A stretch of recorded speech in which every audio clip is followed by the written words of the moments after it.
भोजपुरी गीतकार कुमार अजय कह रहे हैं कि गीतकार का कभी कोई गाना खत्म नहीं होता है, कलाकार का कभी कोई कला खत्म नहीं होता। इसके अलावा उन्होंने कहा कि हम साबित करके दिखा सकते हैं कि मेरे लिखे हुए दर्जनों गानों को लोगों ने चोरी करके गाया है और मुझे क्रेडिट तक नहीं दिया है। लेकिन मैं एक शब्द भी बोलने नहीं गया और ना ही मैंने अपने गानों के लिए कोई भी बात किया, क्योंकि मैं बहुत अच्छे से जानता हूँ कि कलाकार और अभिनेता का कभी कोई विवाद होता ही नहीं है। इसके अलावा उन्होंने कहा कि जो लोग इतनी छोटी छोटी बातों पर विवाद करते हैं उनके पास कला है ही नहीं। कुमार अजय ने कहा कि आजकल के गीतकार जितना गाना लिखते हैं, आप मेरी आईडी पर जाकर सर्च करिएगा, उतना गाना हम लिखकर फेसबुक पर छोड़ देते हैं और मेरे गानों को उठाकर कोई भी गाना गा देता है, तब भी मुझे कोई फर्क नहीं पड़ता है। मैं सोचता हूँ कि कोई मेरा लेखनी ही चुरा सकता है, मेरी कला नहीं चुरा सकता है। वो कहते हैं कि कम से कम मैं ये गर्व से तो कह सकता हूँ कि सामने वाले व्यक्ति ने जो गाना गाया है वो मेरा गाना है, ना कि मैं उन गानों पर चोरी का आरोप लगाता हूँ और ना ही मैं उन गानों पर कोई विवाद करने जाता हूँ। कुमार अजय का कहना है कि अगर कोई मेरा एक गीत चोरी करता है तो मैं उस पे 4 गीत लिख सकता हूँ। वो कहते हैं कि असल गीतकार का मतलब यही होता है कि आपके पास गानों का भंडार होना चाहिए। आपके पास सच में अगर गाना लिखने की कला है तो आपके एक गाने अगर चोरी हो जाते हैं तो आप निराश मत होइए। सोशल मीडिया पर आकर तमाशा मत करिए।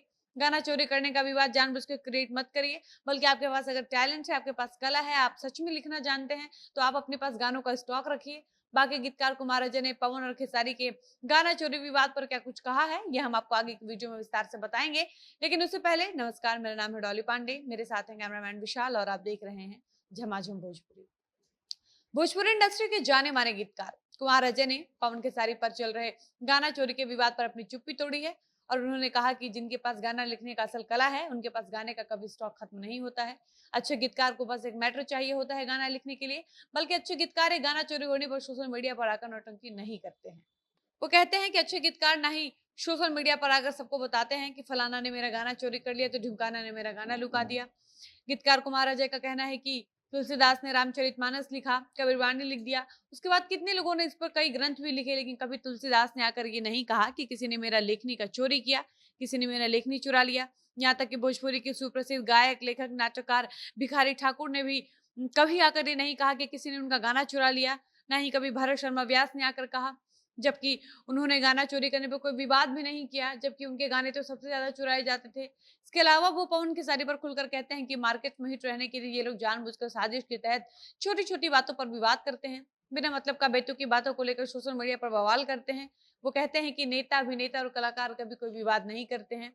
वो कहते हैं कि नेता लोग भले ही सदन में एक-दूसरे से झगड़ा करते हैं, एक दूसरे से बहस करते हैं, एक दूसरे की बातों को काटते हैं, लेकिन इसके बाद जब वो बाहर निकल कर आते हैं तो एक ही होटल में बैठकर खाना खाते हैं, नाश्ता करते हैं। ऐसे ही कलाकार को भी होना चाहिए। वो कहते हैं कि ऐसा नहीं है कि विवाद अब नया-नया शुरू हुआ है, बल्कि भोजपुरी इंडस्ट्री में पहले भी विवाद होता रहा है, पहले भी ऐसे विवाद होते रहते थे, लेकिन पहले के विवाद मंच पर होते थे। उसके बाद मंच से उतर कर जो विवाद होता था उसको आपस में सुलझा लिया जाता था। लेकिन आजकल के स्टार यूट्यूब पर जानबूझकर विवाद करते हैं। वो मंच से अब यूट्यूब पर शिफ्ट हो गए हैं ताकि उनके व्यूअर्स सुने कि फलाना हमको गाली दिया है, तो फलाना के फैन ने हमको गाली कैसे दे दिया। उनका कहना है कि ऐसे विवादों में अगर किसी का सबसे ज़्यादा फ़ायदा होता है तो वो स्टार का, क्योंकि ऐसे विवादों में वो लोग आपको फँसाकर कम से कम 5 से 6 लाख रुपए कमा लेते हैं और मूर्ख जनता तमाशबीन बनकर देखती रहती है। उन्होंने कहा कि आपने कितने ऐसे विवाद सुने हैं जिसमें 2 कलाकारों के बीच मारपीट हो गया है या लाठी चल गया है या किसी का सर फट गया है। ये लोग यूट्यूब पर आकर झगड़ा करते हैं। यहाँ तक कि वो दर्शक से अपील भी करते हैं कि ऐसे स्टार के जितने भी फैन हैं उनको मैं ये समझाना चाहता हूँ कि कृपया करके आप लोग ऐसे कलाकारों के चक्कर में आकर अपनी आपसी मित्रता को खराब मत करिए, क्योंकि बड़े कलाकार आपस में एक जैसे हैं, इनकी आपस में अच्छी दोस्ती है, अच्छी मित्रता है। ये कैमरे के सामने सिर्फ लड़ाई करते हैं, इनके चक्कर में आप लोग अपनी दोस्ती खराब मत करिए, बिना मतलब का झगड़ा मत करिए, एक दूसरे के लिए द्वेष मत पालिए। वो कहते हैं कि दर्शकों के लिए सभी कलाकार प्रिय हैं, उनके लिए सब बराबर होने चाहिए, क्योंकि वो सारे कलाकार आपस में एक हैं, इसलिए हम लोग को भी मिलजुल कर आपस में रहना चाहिए।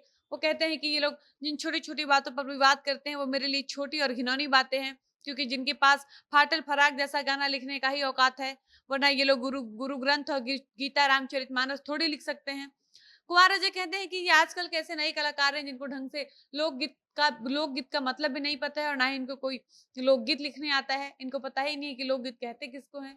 वो बताते हैं कि लोकगीत उसे कहते हैं जो लोक प्रथा को सजाने के लिए, संवारने के लिए, सम्मान के लिए लिखे जाते हैं, न कि इनके आजकल के गाने को लोकगीत कहा जाता है। बाकी आपको ये वीडियो कैसी लगी अपने राय कमेंट बॉक्स में जरूर बताइएगा। फिलहाल इस वीडियो को यहीं पर समाप्त करते हैं और मिलते हैं ऐसे किसी नए वीडियो के साथ। तब तक मुझे इजाजत दीजिए। धन्यवाद।